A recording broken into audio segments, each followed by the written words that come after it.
I don't know why I keep saying Woolley Brothers, and I'm really sorry because it No says worries. right on the can, Woolley Boys. Sometimes your brain just doesn't do what it's supposed to be doing. So this is what we're going to start with, so everybody can grab their Woolley Boys cider. And that's what you're going to crack open. And do you guys want to give us a little information about the cidery and yourselves? That's how we'll start off today. Sure, I'll start. The people on the can are the original Woolley Boys. So that is Mark Peacock, Mike Janicki, and Jim Perkins. They are the class of 77 of Cedar Woolley. Originally, they wanted to make a distillery, but they couldn't get the license. So we planned, then it was a orchard. In 2004, we opened a tasting room for the winery. And just in the last couple years, we decided to use all those apples, some of them for cider. So it's a huge market right now. And yeah, so this is a huge Woolley Boys like lager town. So if you're familiar with the town, which a lot of people aren't, it is a small logging community. So yeah, like everyone loves the can, and yeah, I hope you guys like it. But we're kind of expanding our, making. So not just wine, but just cider. And yeah, let's see. Kevin, you can go ahead and talk about the apples we grew and the cider itself. Awesome, thank you. So really excited to work on this project. Daryl approached me. We've had a little background enjoying some drinks in the vicinity of each other, and it led to some fun using apples that they've had for some of the trees 30 years old. And that's the base of cider making for me. I've been fortunate to play a lot with pear. You guys might know some of the bottles behind me, but done a lot of apple.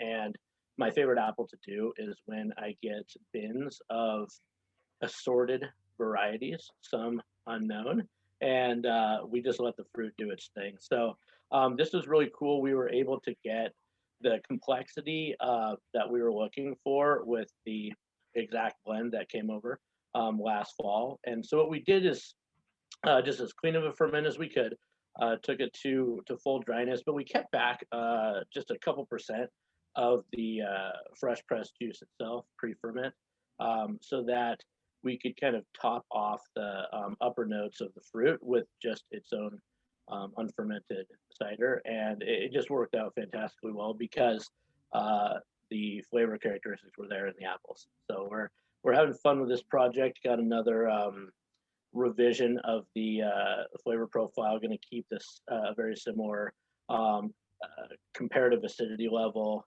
with the next round, and going to continue to use those apples that are up there. So excited about that. Awesome. So are they all local apples then, or are they all from the orchard on the property? So every drop of the cans that everyone has is from there. Yeah, absolutely. And I just this is real time, received the mail for today, and I did get I got my Woolley Boys shirt. I don't know if you can see it. That's exciting. I now have my Woolley Boys swag. You'll have to stop your video and go put it on real quick. We do wardrobe changes. Oh, stop the video! I thought we were having fun here. No, go put your shirt on. I mean, we're not having that. Sorry, Okay. So how many different types of cider do you guys do then? So this is our very first blend. This is our original cider. So we're brand new. Like this is like we have only a couple t-shirts right now. We're just brand new. So we are working on a few other flavors. Huckleberry is coming out. And yeah, and right now it's just one core cider, and we look to expand going forward. So we're so hopefully everybody cracked open their cider and is tasting it. I see some people were putting some of the tasting notes that they were tasting in the chat. Very bubbly, light and refreshing, dry, which I agree with all of those. If you're new to cider tasting, I mean, everybody drinks cider. I'm assuming if you're here, you love cider. One thing that I like to do is another reason I like to pour it into a glass is that you can really not only see what the cider looks like, but you can smell what the cider smells like, which is an important part of taste. So if you have a glass and you can pour it in, it has like a very light nose on it, but it does, somebody was saying in the chat, looks like Dave's super subtle floral thing kind of floating around. It does have some floral notes, but a very like soft notes to it, which is nice. And then as you're drinking it, it has like that effervescence in the mouth too.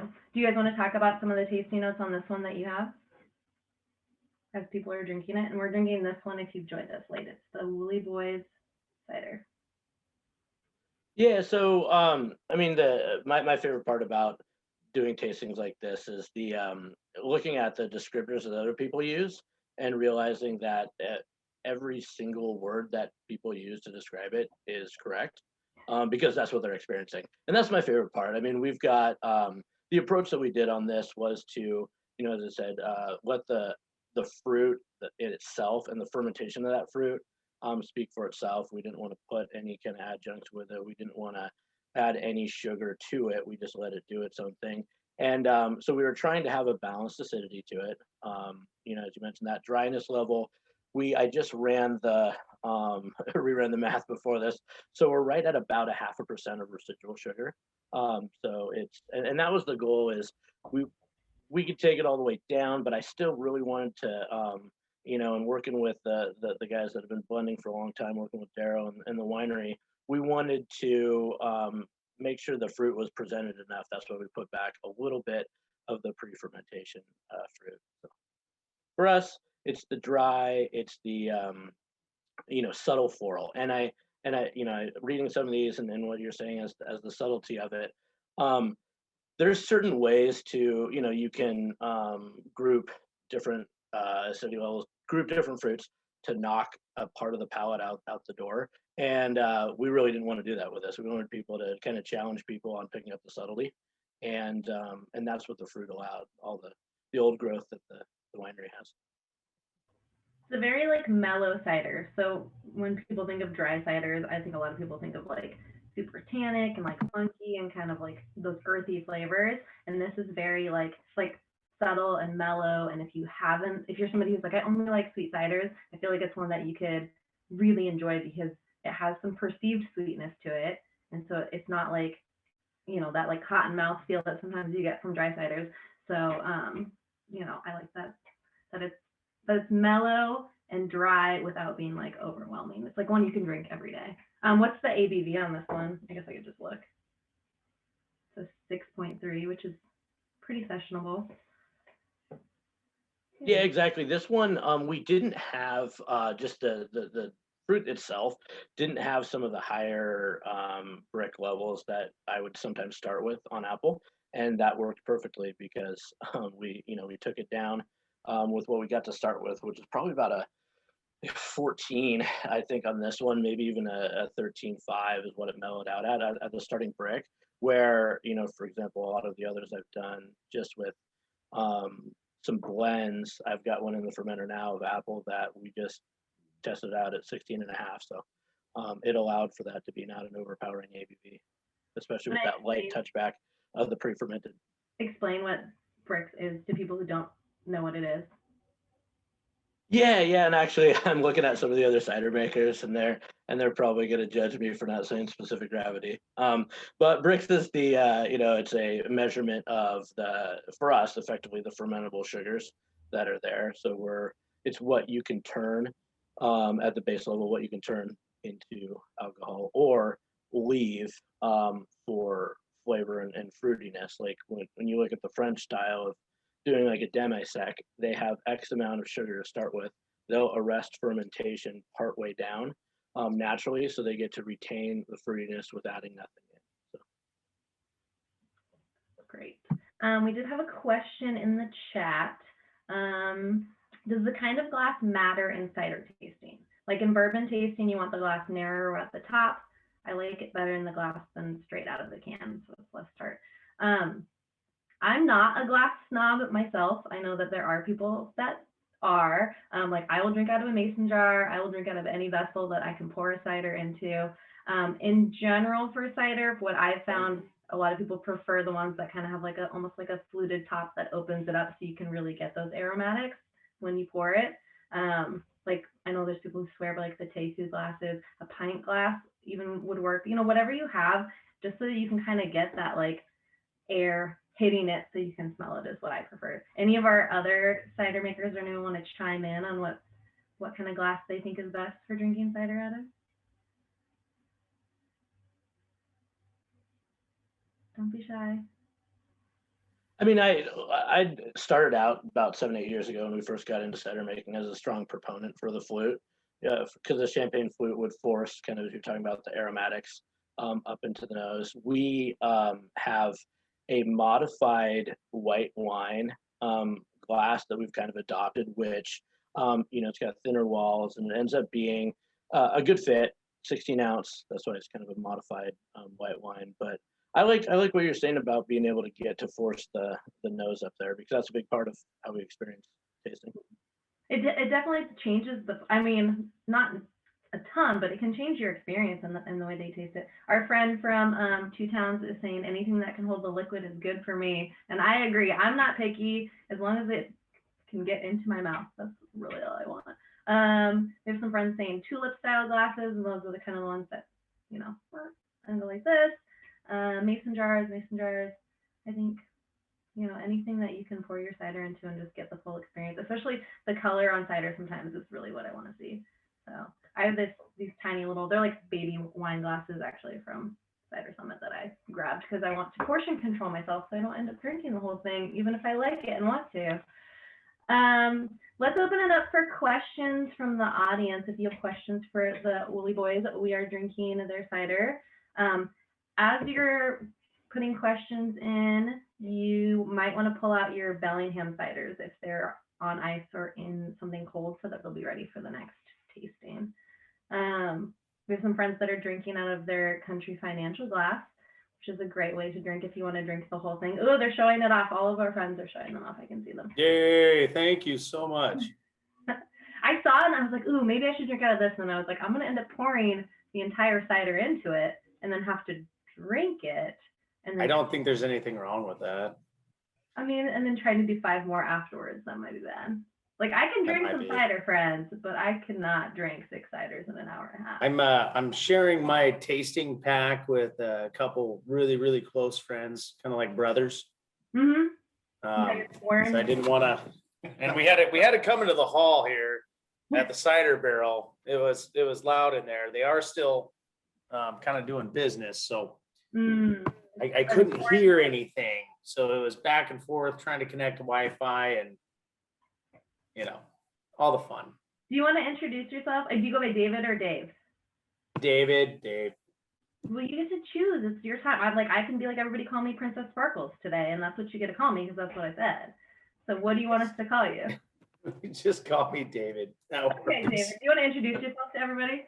I'm David Bader. I'm an insurance agent with Country Financial. I work closely with Troy and some other cideries. I'm trying to work closer with some other cideries as well as, want a partner that I can help, promote and bring their cider to a different demographic and whatever we have to do. And I do work with some, here locally, and I want to expand that market and help support them. That's kind of why I thought about doing this. And Troy was an integral part in that, and how he just kind of makes things happen and says, hey, David, this is what we're doing right now. And I'm like, oh, okay. I was like, give me the particulars, bud. And he's like, don't worry about it. Show up. Just show up and be present. That's what I do. Yeah, so I'm excited about it. Does anybody have any questions before we move on to our Bellingham ciders? Anything burning? I don't have any questions, but I will say that since we're so new, we appreciate everyone having us on this Zoom. So thank you. And we are we have the Woolley Boys is going to be for cider, and our Woolley Girls, we're looking to do a seltzer. So we will have another brand to expand with the winery and the cidery. So we're really excited. So thank you again for having us on. Thanks for coming on. I love to try new stuff, and I'm sure that other people do. So if you liked it, which I did, you can get it at the Cider Barrel in Woolley, or you can go on to their website and order it, and they'll ship it right to you, just like you did for this. We're going to taste through our Bellingham ciders next. Bryce, you're a Bellingham representative.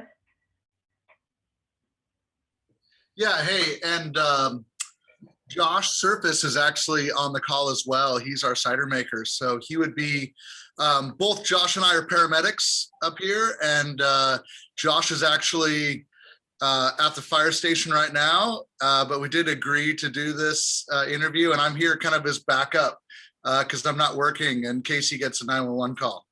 Okay, let me see if I can. Josh Ford, he'll be a better voice for I'm an owner as well, but he's a cider maker. Okay, I think if I want to spotlight him, I gotta unspotlight someone else. Kevin, do you mind if I unspotlight you? Yeah, I'm just gonna. I do. It helps me cry myself to sleep sometimes. You can send me out. You can come back later, I promise. I'm just kidding. That would be great. I want to hear about Bellingham. I like paramedics. Okay, let's see if I can get him. Ooh, maybe he has to start his video. I'm gonna ask him to start his video. I'm learning all about Zoom today because I'm a Microsoft Teams person. So we're just going through this together. So Bryce, which one do you think we should start with? The blackberry ginger or the Rainier cherry? I would start with the Rainier cherry because it's drier, and I just like my palate to kind of start there and move on to the sweeter. Yeah. Okay. Hey, there's Dash. To the rescue. Thank you. There he is. I recognize that face. How's it going? Good. It's been a couple years, I think. It's been. See you. I don't know. I think it was Whiskey Island Cider Fest. Yeah, you came to the restaurant too, I think, didn't you? Yeah. I haven't yet, and I need to now that you guys are back open. So tell us a little bit about the cidery. I know you were saying that Josh is a paramedic. So how did you go from paramedic to starting a cidery? Well, I mean, it's been a long time, kind of passion anyways, even probably before that. I mean, we used to always press, had a family farm and a little orchard that we always pressed in the fall just for fun as a family. And maybe accidentally sprinkled some yeast on a little bit of that when I got a little bit older. But then it kind of went into more just craft anything. I started doing a lot of home brewing. I just always liked making stuff with my hands. And so it kind of went into more home brewing. And that's where I really found my passion of actually making more cider. It was a transition of more, beer was in the fridge versus then kegs of cider ended up being more in the fridge. And then Bryce and we've been friends for quite a long time, and we started talking about doing a project like this, some sort of a craft beverage, and kind of cider kind of kept moving forward. And, people, obviously Angry Orchard and Hornsby's have always been there forever.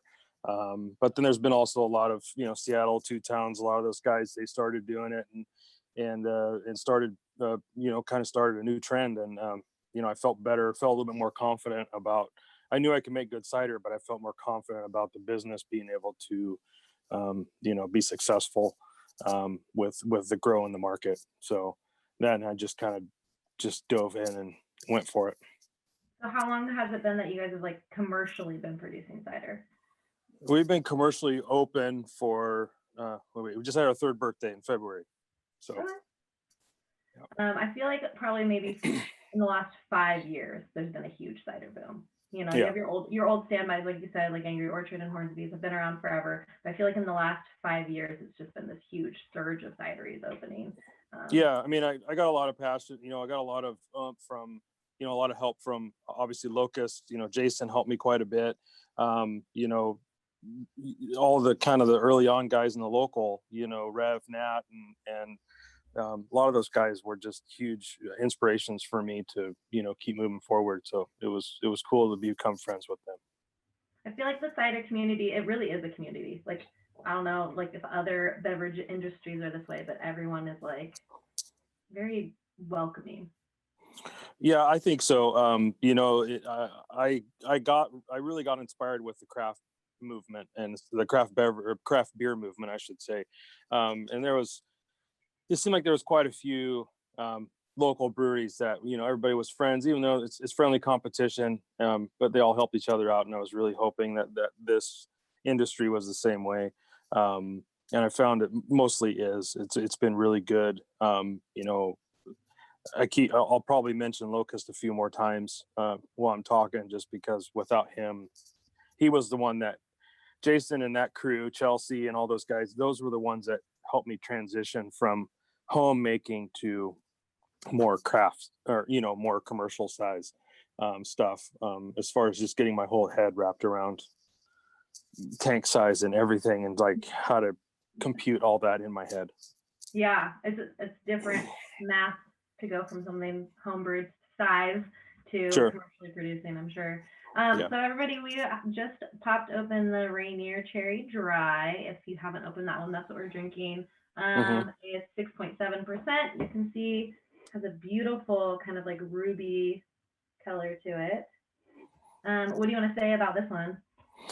It's a nice blend. I use kind of a cider apple, has some cider apple, some dessert apple blends in there as kind of the base.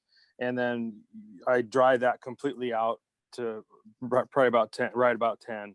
I can't, you know, I don't let it get a little bit too much lower than that, but I try to get it right at 10, or, you know, 10.00, whoever's listening understands specific gravity. And then I use the cherry, I use cherry juice just to do a little bit of back sweetening, some color, some flavor, not too much. And the acid level is just perfect with that blend that I use. And it's just really well balanced. And I think it brings a little bit of cherry, a little bit of brightness out, and lets you know you're drinking it, but it's not like overpowering. Yeah, that one of the words that I was going to use to describe it is it's very well balanced. Like it's not too sweet, it's not too tart. It's got that like nice mouthfeel to it where it's not like syrupy, like medicinal, like you're drinking cough syrup. So it's got like all these levels that just that mesh really well. In the comments, people are saying that it has like a nice bit of tartness to it. That's like color on it is gorgeous. I agree with all of those things. I think that's great. The first cider we tried was all apples.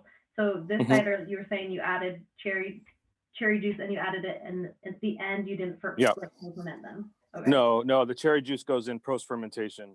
So that's what I used, just to kind of back sweeten it just a little bit, just to give it. I wanted to bring it back up, so I'm running. It's probably back up to a gravity about probably 10.02 or something like that, 10.03, somewhere in there. Just a little bit of residual sugar in there, just to brighten it back up a little bit. You know, but it's still on the dry side. So I think it's a good clean cider to drink. And, you know, I was really happy with my initial. Took me a couple recipes to get through to figure out exactly what I wanted on that one, but I'm really happy with the mouthfeel and how everything came out with that recipe. So we're talking about mouthfeel, and I don't know, like if people who are watching this like want to know this stuff, but I feel like, you know, as you're drinking cider and as a cider drinker, you're like, I like this one, I don't like this one, but sometimes we don't know how to talk about what we're tasting and like what we're feeling. So when we're talking about mouthfeel, we're talking about like literally the way it feels in your mouth. And cider can range from like very watery and kind of just like it's gone to being almost like thick and not like syrupy, but like kind of, you know. And so this is kind of more on that lighter mouthfeel, but it also is not water in your mouth. So you can feel it in your mouth and like the flavor kind of lingers, but it's not like coating your tongue or anything. So when we're talking about mouthfeel, that's kind of what we're talking about. The comment says, it tastes like real cherries, not the chemical fake taste a lot of cherry stuff has. Well, you can look on the side of the can there and you'll see exactly what's in it. I don't hold anything back. Which I think is important. So it says Washington apples, Rainier cherries, and yeast. That's what we like. That's it. That's it. Yeah, I don't do any added sulfites or anything in my stuff. You know, a lot of CO2 purging and stuff to try to keep oxygen out. But you know, it was weird, you know, learning learning from Jason, a couple other guys I've talked to, and they always do a lot of sulfites, and especially from the wine industry, and I get it. And it's like, man, I never did it at home. Why do I have to do it in this? And so I really try hard to not add anything extra in it.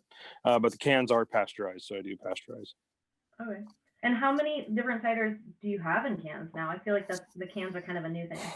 Yeah, we started canning in November. We scraped some money together and was able to buy a canning machine just because COVID and the restaurant and everything.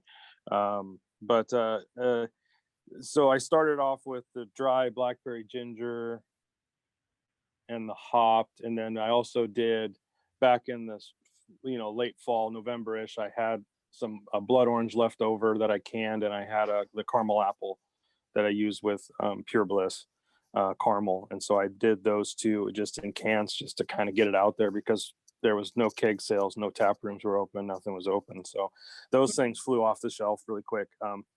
So those will come back in the fall again. But currently we have the dry, my hopped my hazy, or my Gateway hazy hopped, which is the hopped apricot. And then I have blackberry ginger. I'm losing it. And the cherry dry. And then in 19.2s, we have my Heritage, which is kind of my semi-sweet blend cider. We call it the Heritage, which is in the 19 2-ounce cans. And then we just released, distributor asked me for something cool and tropical. And so I've had pretty good success a couple of years ago with a POG cider, passion fruit orange guava, and use that, and then just did that in the 19.2 and just released those. So, and there's going to be a couple more I'm in works with bringing them back. The ones I've made them over the last couple of years. Usually I do some spring, summer. I try to do seasonal ones. So these ones will be coming back, as far as the blueberry lemonade and the raspberry rhubarb. You're making me like thirsty for more cider, even though you're already drinking. Well, it's easier to get now in cans. So yeah, I was gonna say, I feel like this, like as many horrible things, and how, like we want to look at the silver lining. I guess the silver lining of all of the situations that happened in the last year is like it's forcing companies to think differently, and so things that weren't so like locally available now, you're trying to get with the times and move things around. Ooh, I see a label being shown for your guys' pod. But cans might not have been in the immediate future for you, but now we all get to enjoy your cider. Yeah, it was in the plans. It was definitely in the business model to get there at some point. COVID just made it increase by about a year. So, but anyways, you learn. For us. Yeah. A lot more work for me. My guys are loving it though. I got a good crew. I got some good assistants down there helping me, and without them, there's no way we would be even close where we are right now. So. We have lots of comments in the chat, and everybody's loving this. Someone said they're not too much of a cherry fan, so they added a little bit of ginger ale to it, and that perfect. is amazing.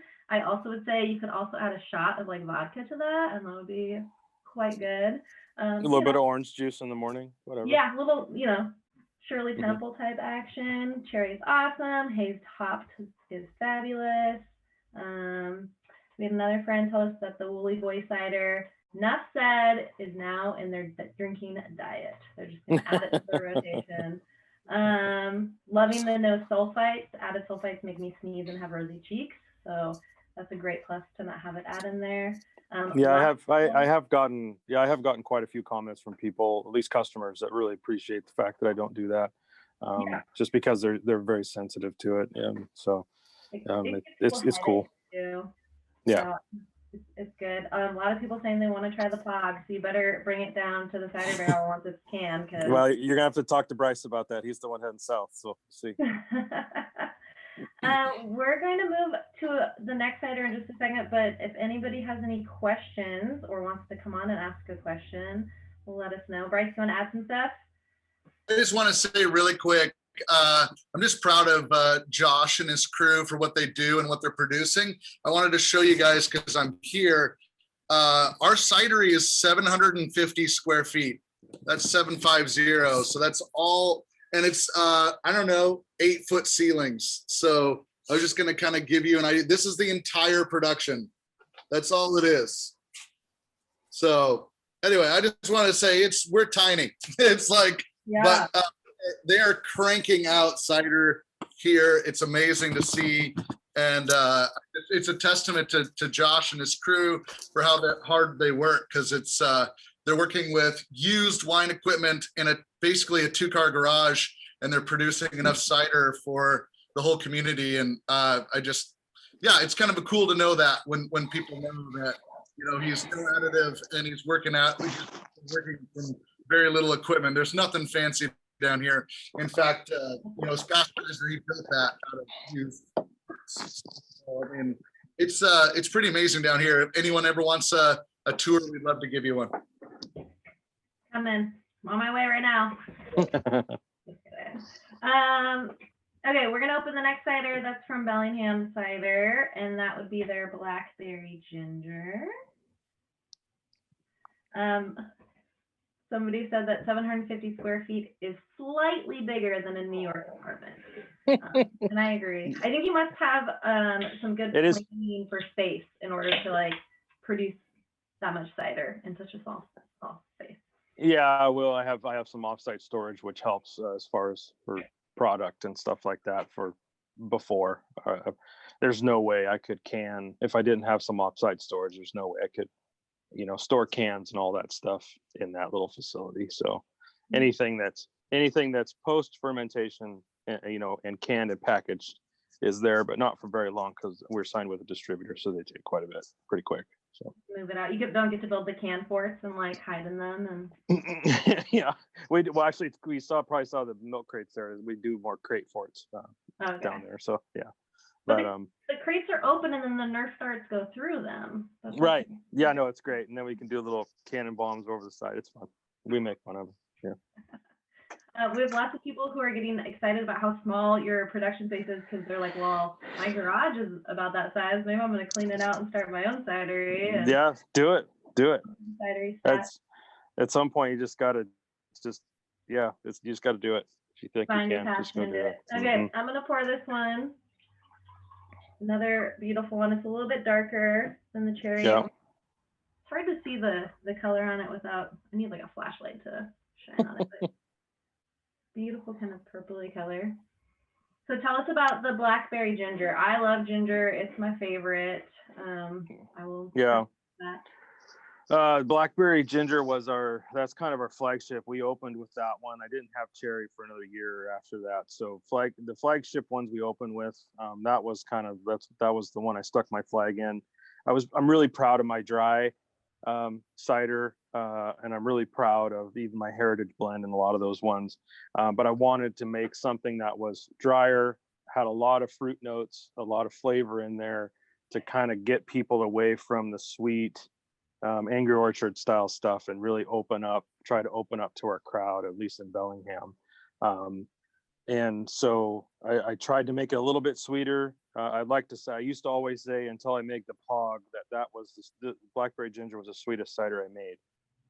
And I stuck to that besides the caramel apple. But until the POG came out, but it's a great blend. A lot of good mouthfeel. The blackberry gives a lot more mouthfeel than even the cherry did, because the blackberry does have a lot more tannin in it than the cherry does. The ginger is just fresh ginger. I put about 30 pounds of fresh ginger in a 10-barrel tank, and just do some aging on it. And then luckily, it's you're going to taste a little bit of difference in the ginger can to can, tank to tank, just because of how I make it. It's hard to control when you're using fresh herbs and stuff like that. So every can you might get, depending on your batch, could be a little bit different, but I've been really good about keeping it pretty consistent as far as flavor profile. Obviously, as juices change throughout the year and where I get my, when I get my juice, some acidity levels happen, they change a little bit. So, but it's been fun to try to keep up with the demand, especially with the blackberry ginger. That thing just flies off the shelf. So I'm usually I'll probably do 4 batches of that a month, easy in cans. So it goes so crazy. But yeah, it's pretty much the same apple juice blend that I use for the couple of my other ciders. Just carries really well. It carries that flavor profile and that mouthfeel really well. So are you using a base cider and then back sweetening with the juice, or are you co-fermenting? No, that one I did the same way as the cherry. So I just used I used the blackberry to kind of back sweeten it a little bit, just to add a little bit of sweetness. So I do those two the same. Some of them I use a base juice, and some of them I make on their own and do a co-ferment. It just depends on which one I'm making and what kind of recipe I'm doing. So those are kind of two differences. So if people are wondering what we're talking about, co-fermenting is when the juice, that's the thing that's not apples, or Right. it could be full berries, whatever, go in at the same time as the cider while you're fermenting it. So, and Yeah. then back sweetening would be adding the juice after the cider is already fermented. That'll help bring the ABV down too, if you're doing it afterwards. It does. Yeah. So you got to put that in your calculations and stuff when you're diluting and stuff. Yeah. So it's a 6.7. People are saying that they love it and it's very nice. I like that the ginger has a nice bite to it, but it's not like overwhelming where you're like, almost like watering, like, but that's a spicy ginger. It just has a nice little bite to it. Yeah. Initially, when I made the blackberry, I first started with blackberry, and then I was like, it just needed. That's a weird thing about me and some of my ciders. The cherry is kind of like probably the one. The cherry is probably like the one cider that I make that is just kind of on its own. The rest of them, I seem to always want to throw something else in there because I don't know, some part of me just makes me think like the blackberry is just a little bit too boring, and I want to jazz it up just a little bit more. And I don't know why I do it, because I do the same thing. It's like I could just make a great blueberry cider, but no, I want to make a lemonade too. Why not? Or the raspberry rhubarb. I could make just a great raspberry cider, but I think rhubarb adds another level of complexity and a little bit of dryness. That's it's kind of fun on your palate. So yeah, I think maybe someday I'll get over that. I don't know.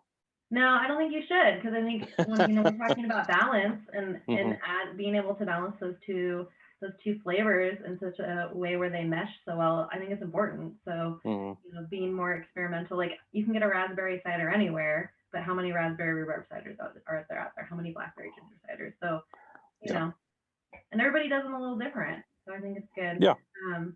You were talking about that the blackberries bring some tannins to it. So if you're tasting it, you kind of have that like a little cottony mouthfeel afterwards. That's kind of what we're talking about with tannins. It like kind of like astringency, just like not so bad that it's like puckery, like you're like, now I need water, but there's a little bit in there. Someone asked a question. So they said that they tried this before the Zoom started when it was really cold, but now that it's not as cold, they like it better. Is there an optimal temperature for cider, and does it vary by flavor?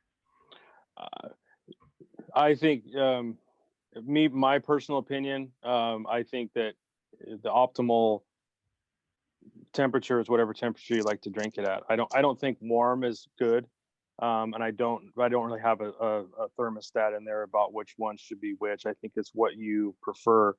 I do think that if the internal temperature is upwards of probably 40 degrees or something like that, is probably going to let off, because it's a lot of it is effervescence that comes out with the carbonation. The warmer, a little bit warmer the liquid is, the more effervescence is released. The colder it is, the more it holds it in. So I think as you warm up a little bit, it's probably going to release a little bit more of that effervescence, which is going to give you more, more aromatics in your mouth. But then there probably is some other changes with some of the other chemicals inside, not chemicals, the molecular stuff that's going on inside the cider components. Yeah, I'm sure there's probably a change in there. I really haven't dove into those. Might need to talk to some other older cider makers that maybe understand a lot more than I do. I've found myself, so I have a cider fridge that I keep my cider in, and I keep it at about 45 degrees. So that way when I take my cider out, it has a little bit of time to warm up before I drink it.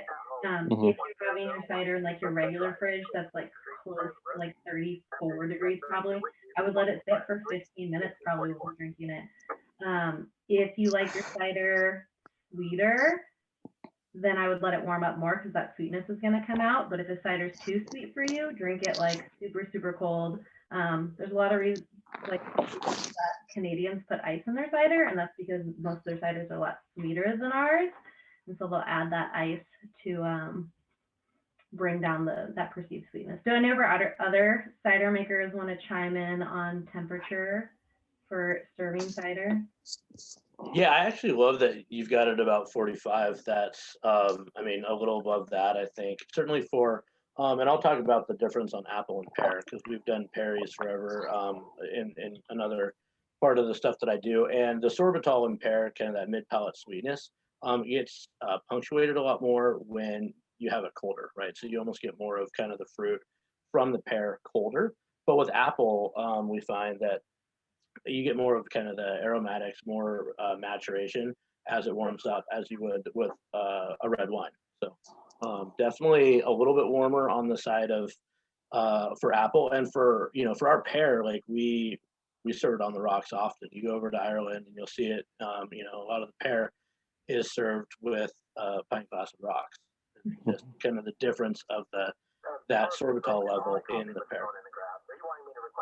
You're drinking like a more of a dry cider, like cellar temp is what a lot of people say to serve it at, which is like 50 to 55 degrees. So it really just depends on the type of cider, and try it both ways. Like the viewer who said that she didn't like it as much when it was cold, try letting your ciders sit out and taste them again and see kind of what temperature you do like them at.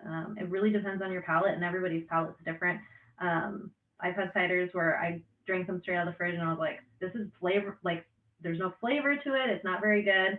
And then you let it warm up a little bit and you really start to notice those different characteristics in it. Any questions for our friends at Bellingham Cider before we move on? We're going to do Soundbite next. So if that one's cold, you might want to get it out already. Any questions? Yeah, I just want to, I get more questions about carbonation than I do, we're talking about the temperature, but I get a lot of questions about carbonation and especially people that get growlers and what happens, how long does it last? And, I tell people, technically cider is a wine. So basically, if it sits out, you open it up 2-3 times, it loses a carbonation. It's not going to go sideways like a beer or something. It's basically what you've got is a still wine that's still really, really, really good. It's just lost its carbonation. So a lot of the flavor profiles and things are there. And I don't know if anyone else has any thoughts on that, but my thought is a still cider is just as good as a carbonated cider. Yeah, it definitely changes like the way it feels in your mouth and just like your perception of it, but the flavor can just be amazing. And I've had a lot of still ciders that are kind of like higher ABV a lot of times too. They'll do it that way. And they're quite tasty. Before we head into our next cider, we're going to go back to our friend David if he wants to unmute himself, because I'm going to ask you some questions, some cider questions. So I hope you're ready. All right, I'm ready. Okay. So you already introduced yourself to us earlier. How long have you been a cider drinker? I've drinking some cider. I think I started drinking cider with my first client, a cidery that opened up, and I decided I really liked it better than Coors Light. Don't get me wrong, I still drink my Coors Light. That's my Sunday beer. All right. I'm gonna play everything. Okay, we won't. But I do like a cider. And so I started drinking cider and I really enjoyed it. And let me put it in this perspective. The process and a lot of the people that come into doing cider, and from what I've gathered, and I might be wrong, but beer is, at this point, we are saturated. So doing cider and getting into that market, there's a different taste, there's a different thing and everything else. I'm not good at explaining everything, especially when I'm on camera. I'm better over the phone or just in person, but I'm doing my best. So bear with me. But cider is fun, right? I mean, it's kind of fun, and beer is fun too, but cider is kind of fun. There's so many different flavors that you can actually taste. And you can add so many different things to create different avenues of flavor. And people really grab onto that and will enjoy that experience. It's almost an experience when you create it. So that's one of the big things why I like ciders, and I like dealing with cider makers and cideries. Is it your preferred drink? I know you said you drink Coors, which we're all secretly judging you. I was like telling my dog. Cider's got a lot of alcohol content to it, depending on what it is. So, yeah. you know, I definitely like cider over Coors Light, but I mean, the weekends, it's my preferred drink. Okay. But it's not a weekend right now, so that's Well, okay. My weekend starts today. Yeah, it must. Everybody's calling in sick tomorrow. There's gonna be like a bunch of employers like, what did you all do last night? Why is nobody coming to work today? Do you remember the first cider you ever tried? So I did. I do. I was at Tim. He still owned it. Tart Hard Cider in Tumwater, and they made one for Troy. It was the Pocket Gopher. I think it was like a blackberry pocket gopher, and it was like 9%. Mm-hmm. Yeah, it was good, but I'm it like, was dangerous. Yeah. It was dangerous. There's some You dangerous. couldn't. I mean, it was like they specially made this one just for Troy, which you gotta love Troy, but they specially made it for him. And I sat there and I drank it, and I'm like, oh, I really like this. 4 glasses later, I'm calling my gal saying, honey, pick me up. Thank you. There are some dangerous ciders out there where you like they just drink so easy, and you're like, what is the ABV on this? And you're like, oh, I should probably have only had one. Yeah. Or it might have been a little too much. Any fond memories associated with cider? Like anything that like stands out in your mind, like something happened and it was around. So a few cideries that I know and I insure. I have fond memories, literally just playing board games in their locations and hanging out, the chill atmosphere. It's not necessarily the party atmosphere, kind of the backyard feel. That's a lot of what I get from it. When you go to those places and it's kind of that natural, hey, I get to have my drink and enjoy people's time. It's not the party scene. It's, you know, the natural backyard hangout. And that's probably my fondest thing. That's what it feels like. Like you're always going to your friend's house when you go to the cidery and they just love you in. Like, come on in. Even if I've never met you. It's unique. It's natural. It's fun. Definitely nice. Cider makes people happy, I feel like, too. Like, people get angry sometimes in the places. You don't see a lot of angry cider drinkers. I don't think I've ever met an angry cider drinker. Ever. Have you met all these owners? They're great. Never angry. Never. They never get angry. I haven't met all of them, but a few. Not angry. Well, thanks, David. We're going to go on to Soundbite Cider. We did have a question in the chat, but I think Soundbite's going to answer it after we talk a little bit about their cidery. So do you guys want to introduce yourselves and tell us a little bit about Soundbite? Sure. I'm Robert Fontaine. This is my wife, Regina. We own the cidery. And this is my production person, Kelly. She's been with us for about a year. About a year. Right in the middle of COVID. So we started this in July of 2019, and we've been open longer under COVID than before COVID. And we're still here. So she's cracking a lavender right now, and she'll tell you about what all went into making this here in just a bit. I've been brewing beer for about 30 something years. And I took my wife to England in the mid 90s, and she fell in love with cider.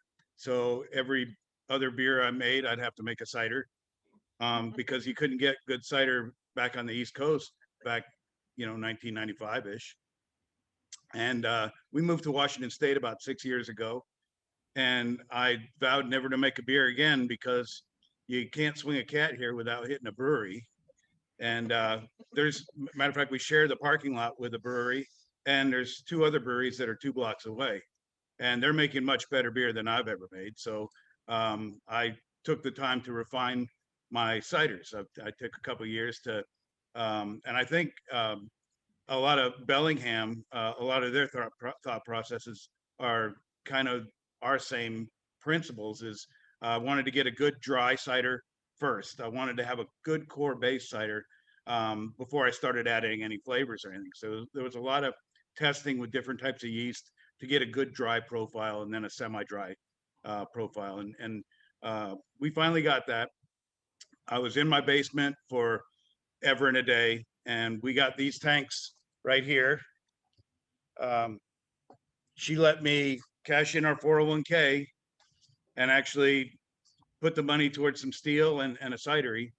And I said, I'm gonna buy the biggest damn tanks I can buy, because I didn't want to buy a 5-barrel and then have to sell it to get a 7-barrel and sell it to get a 10-barrel. And I Pioneer tanks custom built them all the way up to the ceiling. So we've got 240s and 220s. And I had never touched a tri-clamp in my life until we got like 2,000 gallons of juice in some totes, and then we had to figure it out. The good thing is that the very first batch of cider we made, all our friends that were our testers, they are volunteers who didn't mind volunteering, said that what they had tasted in my preliminary test batches tasted exactly what came out of these tanks. So it all scaled up really, really well. I've replicated temperature control, I replicated carbonation, everything, and it came out good. Like a lot of the other cider people, we do everything post fermentation. Even though we have the big tanks, that's all of our base cider. So what we do is, I still think of us as small. Well, we are small because we just started, but it's all small batch, because everything we do, we either do in 100 gallons or 200 gallons for anything that's not a base cider. So if you're trying to the lavender, obviously we scaled up, and we had a canning company come out and can it for us. But everything you get in our tap room, we've got 9 on tap all the time.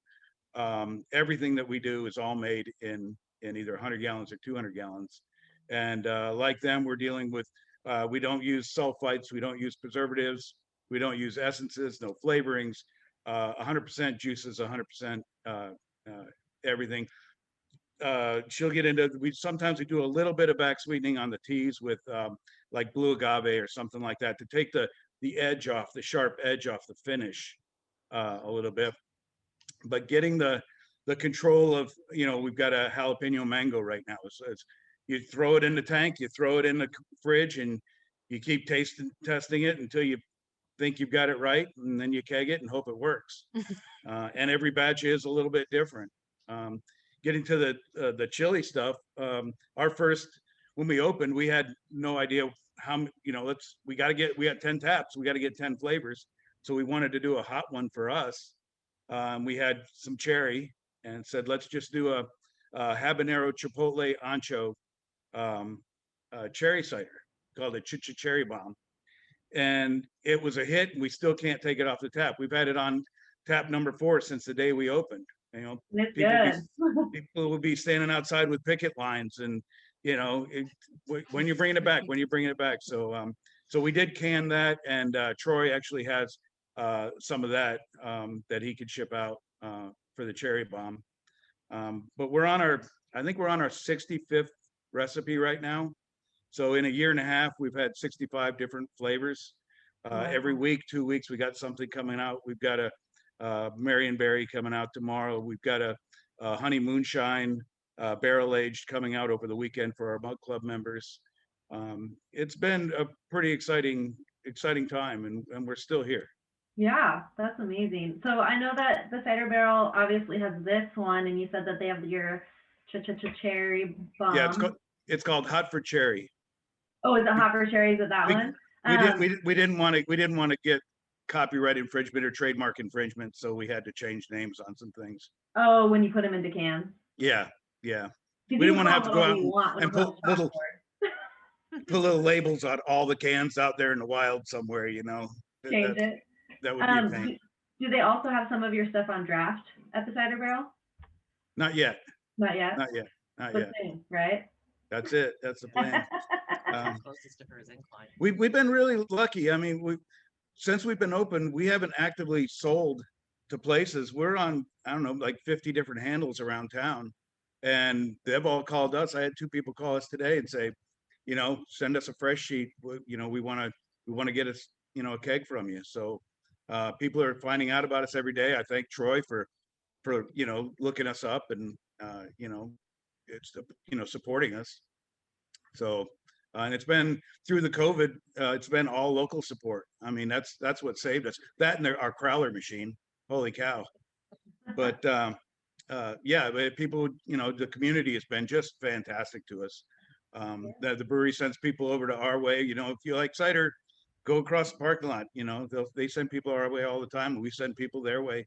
And it was mentioned earlier that the cider community is a really tight knit group, and I research on Pro Brewer. Anyone wants to know anything about cider making, Pro Brewer is a good resource. You could go back and read some of Reverend Nat's posts he did from the early days of how do you carbonate cider, or something like that, back from 10 years ago. He's asking the same questions that I was asking, when we first started. 2 towns, I did a tour.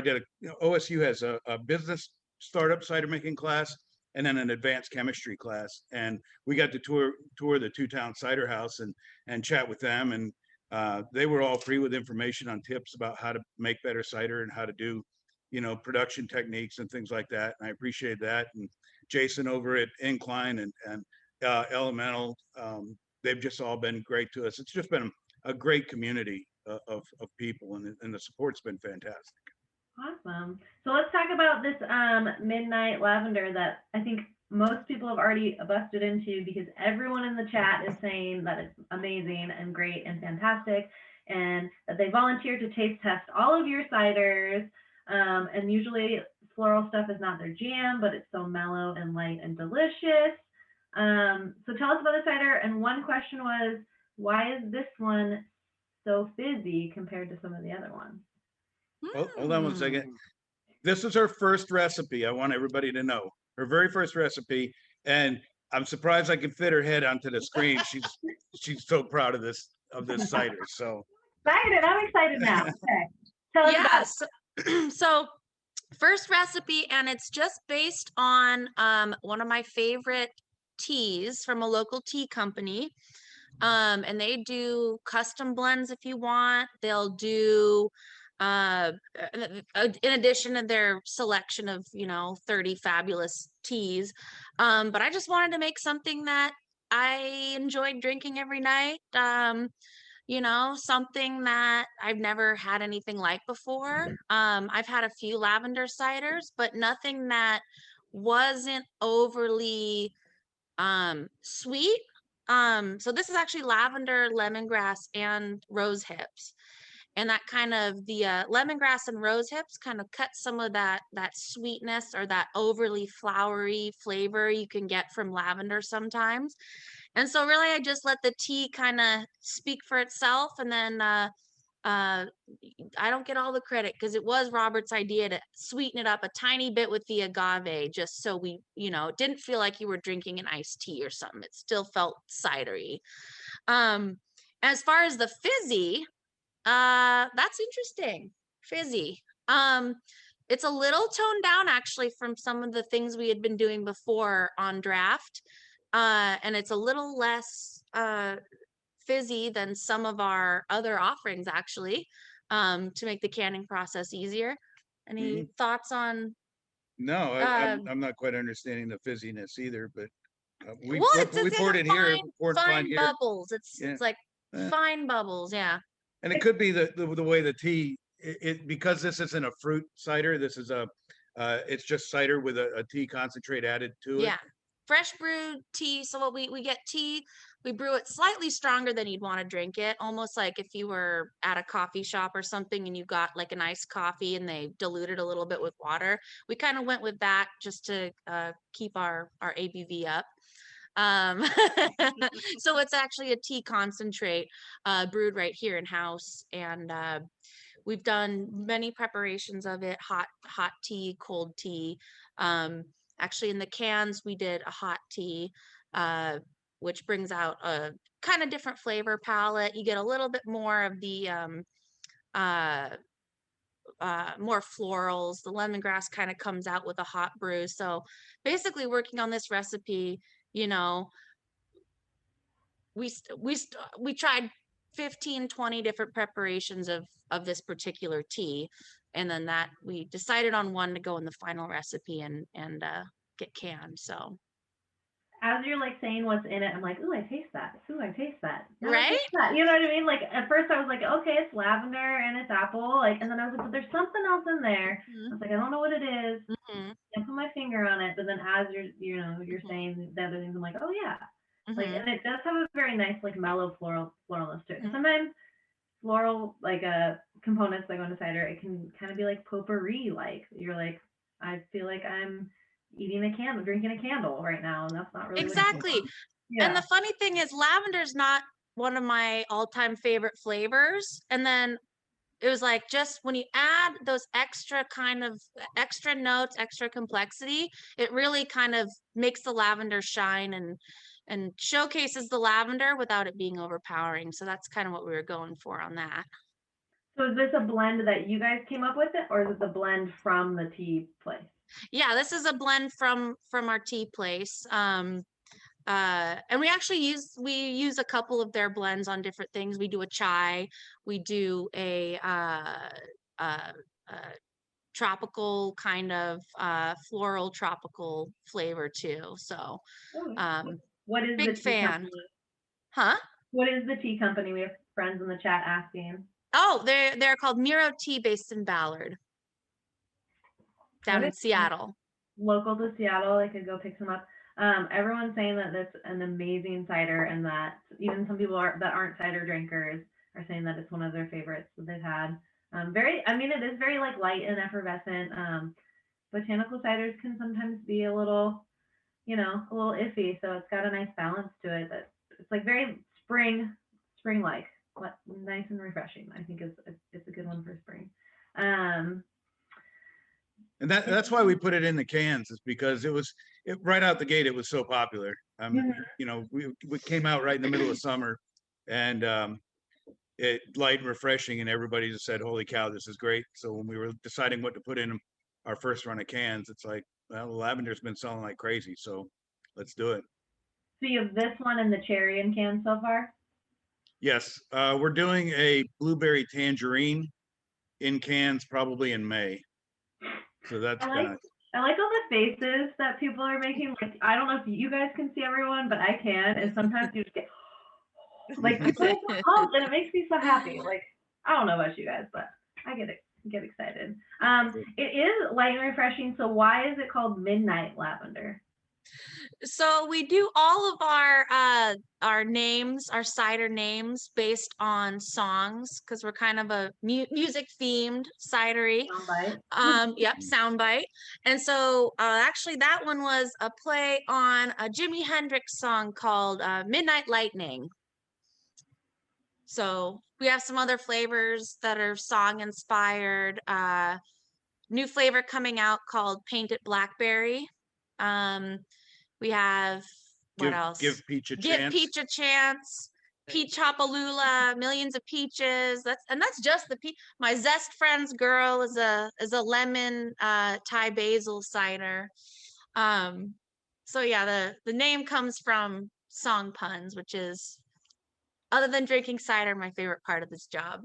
So what's the blueberry tangerine one gonna be called? That's Blue Sunshine. Okay. It's a really weird reference to Steve Severn from Susie and the Banshees and Robert Smith from The Cure got together and formed a band called The Glove, and their album was called Blue Sunshine. Okay. But it seemed Like to that, to fit. We're music geeks here, so and cider geeks as well. But yeah. It's nice to have a theme, and that people can look forward to. And I am one for a good pun, like, That's one of the things we started when we started this, Regina and I.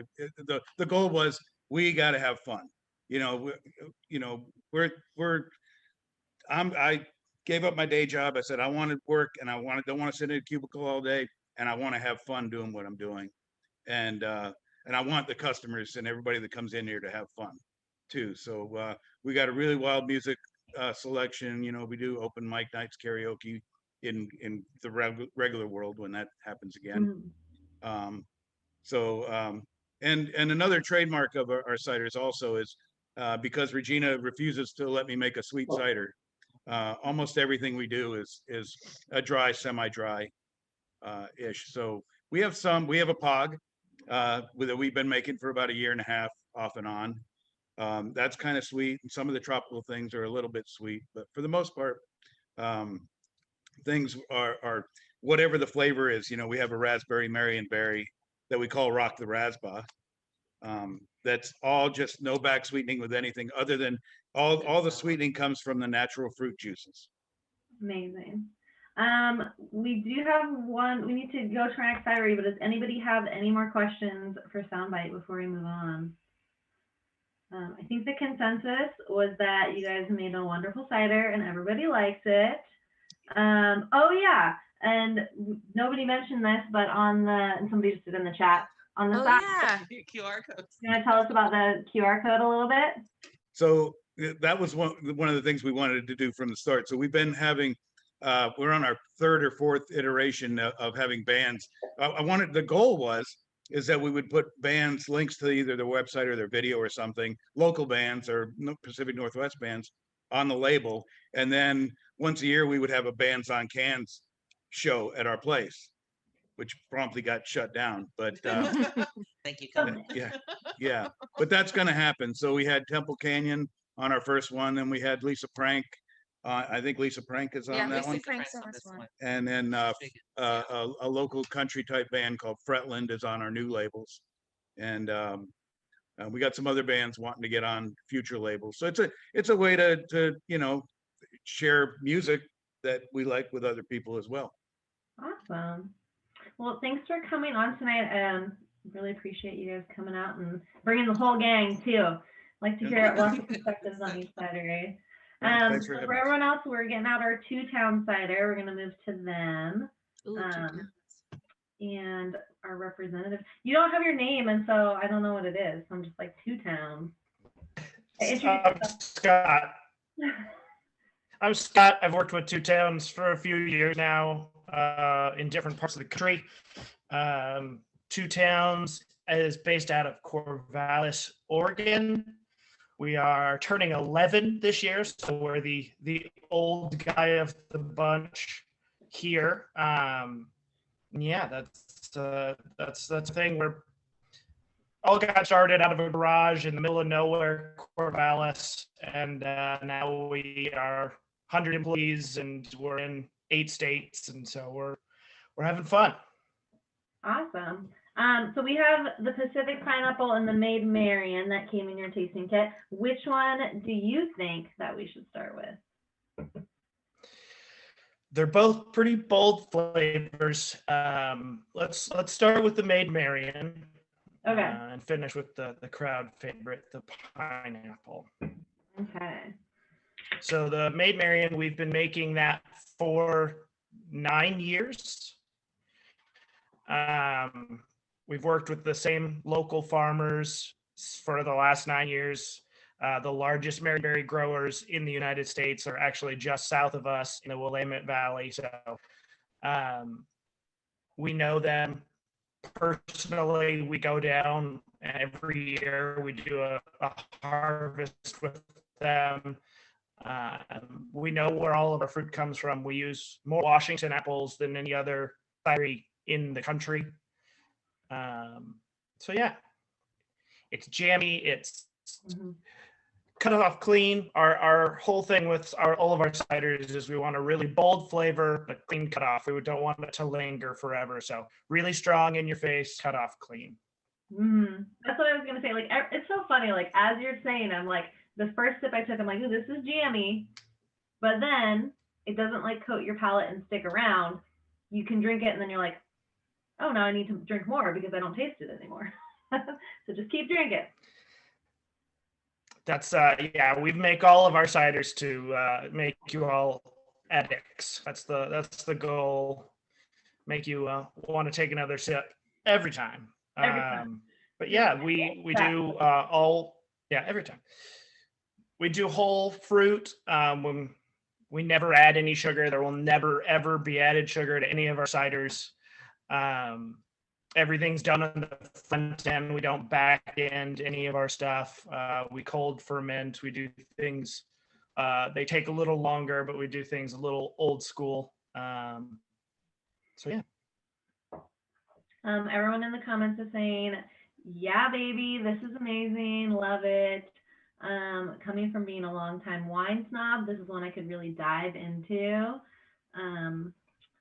Lots of people saying that it was their first love for cider. So lots of love for the Two Towns Made Marion. It is one that like I've had quite a few times, and it's always good. Yeah, it's a staple. It's been out in the industry for quite a while, and it's still, I think, our number 2 or number 3 best-selling cider. So it's not going anywhere, and we're very thankful to be able to keep making it. We did start. Our cider makers started out as winemakers before, and their family had a wine making business before any of this ever happened. So that is our background. So if you get the crossover there, that's why. And cider and wine are pretty much the same boat anyway. At least that's what the federal government tells us. So how they classify you. Are you at the cidery right now? Because you're a little frozen.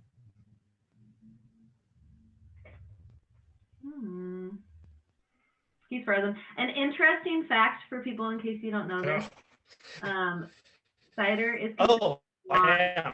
Well, no, I'm not at the cidery. I'm just sitting in a home, so I don't know.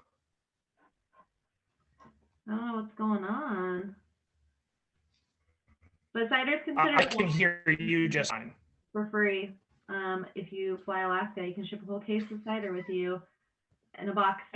I've done it before. As long as you're flying to certain regions that are known as cider regions. So like I went down to San Francisco and I got a lot of cider, filled a suitcase and had too much to bring home.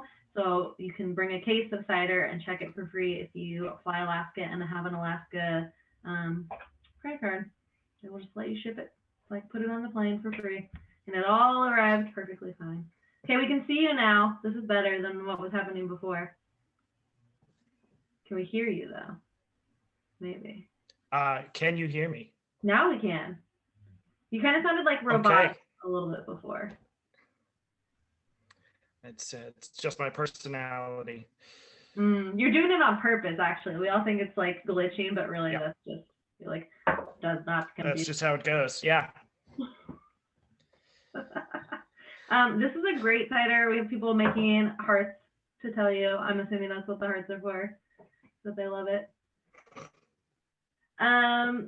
Perfect. So you guys are located out of Corvallis, and you said you guys 11 years, right? Is what this year is going to be for them. This is our 11th year. Our 11th birthday will be in October. So yeah, that's crazy. I mean, like I said, the cider boom happened probably in the last 5 years, but you guys have been around twice as long as that. So that's exciting. When we started, it was pretty much just Angry Orchard. That's the one that like most people are like, what was your first cider you tried? Unless you were over in Europe, it was probably Angry Orchard. Probably. Not for everybody. How many different ciders do you guys make? Oh, I mean, over the years we've made thousands, but our core lineup, we have I want to say 7 or maybe 8 now that we do year round, and then we do a seasonal and a limited release. So I think that comes out to like 11 or 12 that we are constantly doing / rotating through. So we're a busy house. Yeah. Do you guys do like? Do you make an anniversary cider? We do. We did our 10th anniversary cider. We don't normally do an anniversary cider, but when we hit 10, we did. Actually, if you'll stay right there, I'll go get my big bottle that we made. If you haven't had it, quite good. Their anniversary cider. And we're gonna open this one next in just a minute. Oh, you got So a big this is bottle. I did, yes. I'm one of the lucky ones that got the large bottles, but we did make a 10th anniversary cider. This is to be opened with company because otherwise you'll be long gone. I think we're gonna open the pineapple. Are you ready for it? Cheers. Oh, you just have like a pint of each in front of you, just back and forth. Yes. I just drink them back and forth. I have a problem. So. Well, I saw the pint glass full of Maid Mary, and I was like, are you gonna drink through all of that before we move on to the next one? Because that would be something that I'd want to see. So go ahead. No, I left half of it for later. It'll be there. So Pacific Pineapple, it is our #1 seller. It came out probably 3, maybe 4 years ago. 4 years ago now. We whole Costa Rican pineapples. We get the pineapples shipped up from Costa Rica, pressed and all that stuff ourselves. And then it's our apples, and then the yeast we use is a very particular yeast that actually denotes the pineapple flavor as well. So we don't use a base cider. Single one of our ciders has a different thing that we pair apples with whatever fruit we're doing. Yeah. It's 5%. I mean, it's juice. Mm-hmm. Yeah, I mean, you can drink it for breakfast. I do. I just don't tell my mom about it, you know. I was gonna say this would make So a yeah, great it's. mimosa. Did I just bite into a pineapple? Yeah, you did. That's what it tastes like. It's like fresh pineapple juice. For real. Wow. Yep. It is pretty fun to watch them press the pineapples. It's a messy process, but it is a fun process to sit and watch. But yeah, it only has 3 ingredients: pineapples, apples, and yeast. That's all that's in there. And it's been our #1 seller since its release. So it's been going strong. And you said that you add the pineapple juice to the end, at the end. No, we do everything at the beginning. Oh, it's co-fermented. Okay. Yeah. Okay. Yeah, Everything is slow, cold fermented all together. It is a pineapple cider. Some people are saying it's a breakfast cider for sure. Like it's like your glass of OJ, just a glass of pineapple juice. Nobody would know the difference. It's only 5%. Yeah, that's pretty sessionable. That's a start your day cider, and it kind of has like a nice like haziness to it. I mean, it's not like super hazy, but it's definitely not as clear as some of the other ones that we've been drinking. Yeah, it is an unfiltered cider, unlike I think all the rest that we've had today. And Maid Marian is filtered, but this is an unfiltered cider. Okay. So you get a lot of that pineapple haze. Let's see. Somebody's saying that maybe they would add rum to this one. Kind of like I'm trying to think of what drinks that is. I don't know. My brain's not functioning for like rum and pineapple juice. You can make a good painkiller. Yeah, there we go. I'm like, there's a name for that kind of drink. I don't know what it is. Someone is asking if some of our guests are putting vodka in all of the ciders because we keep seeing a vodka bottle out. I don't know if they are. You know. More power to them. Good luck. I'm a fan of making cider cocktails. I do it on my page. If you guys don't follow me, PNW Cider Girl on Instagram, but I make cider cocktails from ciders, and I could definitely see this one adding a little bit, maybe some like coconut milk and a little orange juice and some vodka, and there you go. You know, make your alcohol more alcohol-y. It's always my motto. Maybe not. I don't know. Does anybody have any questions for Scott from Two Towns as we finish up tonight? Definitely, I feel like a lot of the ciders we've tried today are wonderful summer and spring ciders. light, refreshing, nothing super heavy, and kind of like, maybe it's just me, but I feel like there's different ciders for different seasons. Like what I want to drink in winter is different than what I want to drink in spring and summer. And so these are all great ones that we could do. Any questions, friends? Well, I want to thank everybody for coming on tonight. If you want to stick around, we have about 5 more minutes. You can ask questions. The Cider Barrel is reminding us that we're going to do this again on May 13th.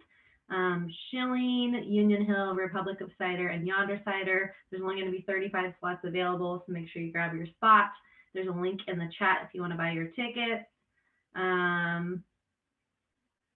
Yeah, I know that haven't had all of these actually, so it was nice to try some new ciders. You can pick these up at the Cider Barrel. You can also go online, ciderbarrel.com.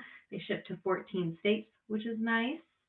They have like 150 different varieties of cider, wine, and seltzer that you can get on there. So if you're not just a cider fan, they have other things. And then if you're local to the Olympia or Washington area, they're open Thursday through Friday from 6 to 8, Saturday 12 to 8, and Sunday 11 to 3. You can get bottles or cans to go from there, or do pours if you come into the Cider Barrel. So thanks everybody for joining us. David, do you want to add something? See you unmuted. I just want to say thank you to all the cideries that want to be a part of this. I really do appreciate your involvement. You guys are rock stars. What you're doing is great. Just keep it rolling, make it happen, keep pushing through. Let's keep doing fun events together, eh? Yeah, I agree. So much fun. I think it's amazing to hear from cideries and, get some personal perspective on what went into making it and all the love and passion that you guys put into the cideries. I think It's a beautiful thing. I love seeing these people get together to make things happen, and all the people that enjoy it. I mean, we had how many people on for this? 30, I think, at least. Perfect. Yeah, so That's cool. thanks for everyone coming out. Make it happen. Every time. Yes, Josh, it is badass. Watch your language, sir. Oh my goodness. I My know. God, only 9 years old is here. He has got baby ears. I was saying it quietly. He said it quietly, and I had to. He's been trying to talk the whole time because he loves all the ciders. I'm like, Josh, stop. And finally, I was like, all right. I'm new to the ciders, so this is it's exciting for me too. Well, that's All right. Thank you guys very much. We had a wonderful time. And hopefully people who aren't cider drinkers are getting to try some different things and can see that cider is not one thing, it's many things. And there's a cider for everyone. So cheers, everybody. Enjoy your wonderful Thursday evening. Ava, thank you, sweetie. We appreciate you. Cheers, ladies and Thanks for gentlemen. coming on. Everybody else, let's do it. I see all of you giving me cheers. Thanks.